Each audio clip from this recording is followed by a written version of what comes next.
Nos últimos anos, uma nova estrutura começou a dominar a paisagem urbana brasileira. Galpões gigantes, estacionamentos lotados, carrinhos enfileirados e prateleiras que parecem não ter fim.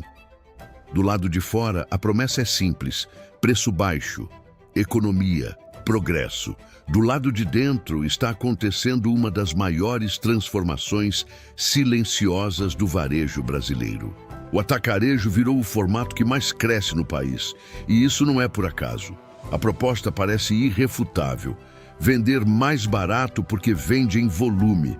Estrutura simples, poucos serviços, margens enxutas, nada de luxo, nada de frescura. Você entra, pega caixas fechadas, paga e vai embora. A lógica é eficiência. Quanto menos custo, menor o preço. Mas toda revolução tem dois lados. Enquanto uma nova unidade é inaugurada com festa, centenas de vagas de estacionamento e dezenas de caixas registradoras, algo curioso começa a acontecer ao redor. Mercadinhos de bairro fecham. Supermercados tradicionais entram em crise. Hipermercados, antes símbolos de abundância, começam a desaparecer. Cidades inteiras adaptam sua infraestrutura para receber esses gigantes de metal e concreto. E aí surge a pergunta que quase ninguém faz: quem realmente ganha quando um atacarejo chega? E quem paga a conta? O modelo começou a ganhar força nos anos 90, mas foi nos últimos 10 anos que explodiu. Só nos últimos 5 anos, mais de 1.000 novas unidades foram abertas no Brasil. Hoje, mais de 43 milhões de lares frequentam esse formato. Ele já responde por cerca de 68% da receita operacional líquida do comércio atacadista no país. Esse crescimento acelerado tem uma explicação clara: a crise econômica de 2014. Com desemprego em alta, inflação pressionando e poder de compra encolhendo, o brasileiro passou a buscar alternativas mais baratas para abastecer a casa. O atacarejo apareceu como solução prática para um consumidor mais cauteloso, mais calculista, mais atento ao centavo. Mas existe outro fator que impulsionou essa expansão, e ele não aparece nas propagandas. Em vários estados, como Minas Gerais e Espírito Santo, atacarejos se enquadram em regimes especiais de tributação. Em alguns casos, o ICMS pode cair para até 1% nas operações interestaduais. Estrutura mais barata, somada a imposto reduzido, cria uma combinação poderosa para expansão acelerada. Enquanto isso, o pequeno comerciante da esquina paga a alíquota cheia. E aqui começa o desequilíbrio. Grandes redes perceberam rapidamente essa mudança de comportamento e investiram pesado no formato. O Açaí, por exemplo, passou a concentrar grande parte da estratégia do grupo, com faturamentos trimestrais bilionários. O Grupo Mateus também cresceu de forma expressiva ao apostar nesse modelo híbrido. O curioso é que o atacarejo já não é mais aquele galpão quente e minimalista de antigamente. Muitas lojas passaram a oferecer climatização, padaria, açougue, hortifruti e ambientes mais organizados. Uma espécie de hiperatacarejo, mistura de atacado com supermercado tradicional. Só que essa evolução aumenta custo operacional, e custo maior significa preço menos agressivo. Aos poucos, os modelos começam a se confundir. O atacarejo vira hipermercado. O hipermercado tenta virar atacarejo para sobreviver. E no meio disso tudo, surge uma polarização clara. De um lado, galpões de marcas próprias e produtos empilhados. Do outro, supermercados gourmet com produtos importados e ambiente sofisticado. Mas o impacto vai além da experiência de compra. Quando um atacarejo chega a uma cidade, ele raramente se instala em ruas pequenas. Precisa de terreno amplo, acesso para caminhões, vias largas, sinalização reforçada, iluminação adequada. Muitas vezes, escolhe áreas periféricas, onde o terreno é mais barato e onde a infraestrutura é mais frágil. O município, então, investe para adaptar a região, asfalto, acesso viário, logística, segurança. Recursos públicos direcionados para atender à demanda de um empreendimento privado. E se a arrecadação não compensa?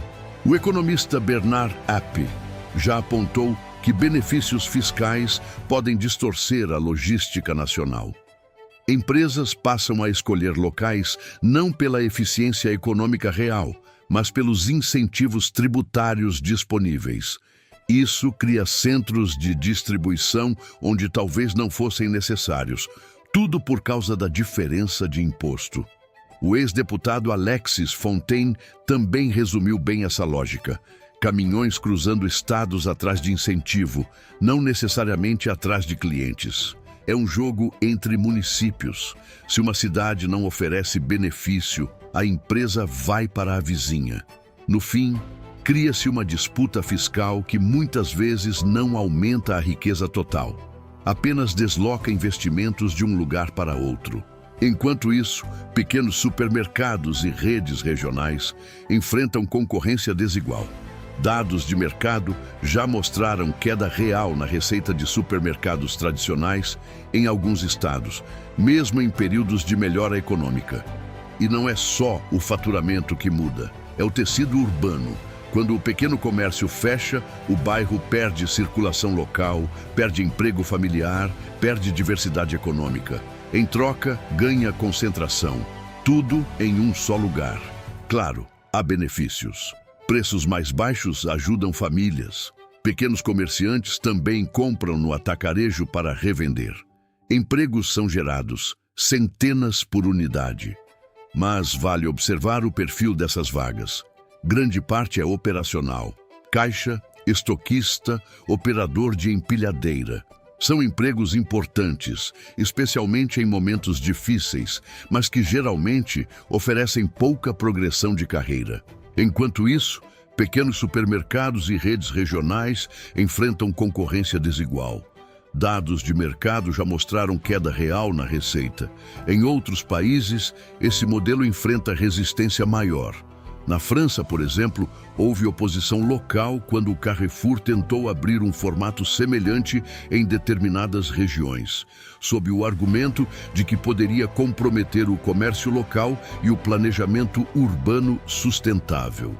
No Brasil, o atacarejo ainda está em expansão, mas toda curva de crescimento eventualmente encontra saturação.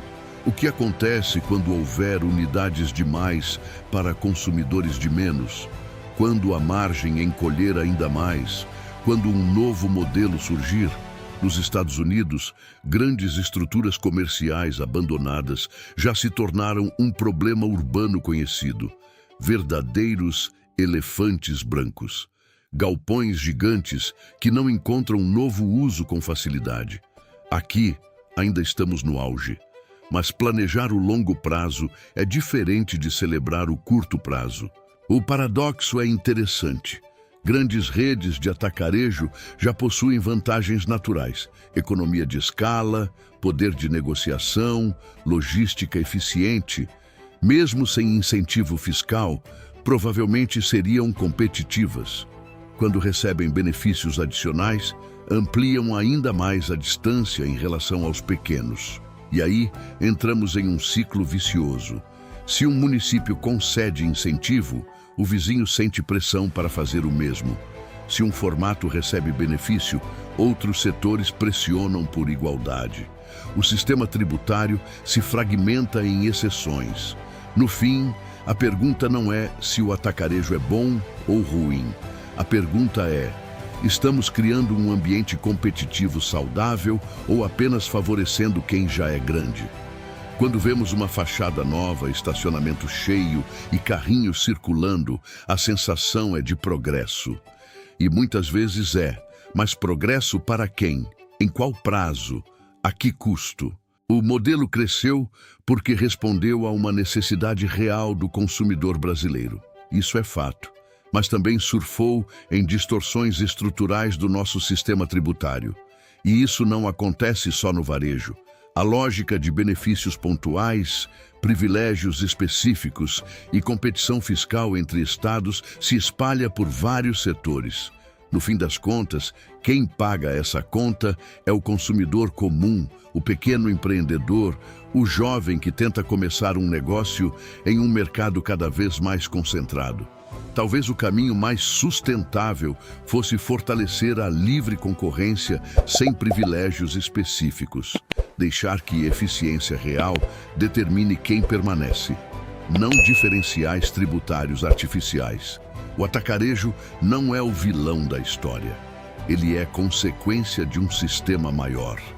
E enquanto o modelo continua crescendo, vale olhar além do preço na etiqueta. Entender a estrutura por trás da economia aparente. Questionar quem ganha, quem perde e quais serão os efeitos daqui a 10 ou 20 anos. Porque toda transformação urbana carrega impactos invisíveis no início. E quando eles finalmente aparecem, muitas vezes já é tarde demais para ajustar o rumo. E você, já percebeu mudanças no seu bairro depois da chegada de um atacarejo? Acha que o modelo ajuda mais do que atrapalha ou vê riscos no longo prazo? Comenta aqui embaixo. Eu quero saber sua opinião. Se esse tipo de análise mais profunda sobre economia, cidade e comportamento faz sentido para você, já deixa seu like e se inscreve no canal. Toda semana tem conteúdo novo que vai além da superfície e mostra o que está acontecendo por trás das manchetes. Um grande abraço e até o próximo vídeo.